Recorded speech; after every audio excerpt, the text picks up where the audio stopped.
A lo largo del 2012, en 5 jornadas, se desarrolló un equitalde sobre el agua, junto con IOBE y la Agencia Vasca del Agua, y ahí tratamos distintos temas relacionados con el planteamiento urbano, el río, la problemática existente en los municipios, y un poco el objetivo era crear una mesa de debate y reflexión sobre la problemática relacionada con el río y el entorno.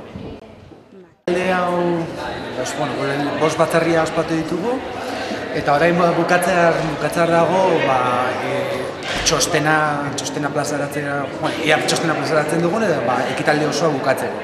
Eta hori 2013ra begira ikusi beharko da egia zen motatako da lankidetzarako ildo berriak sustatzen ditugu.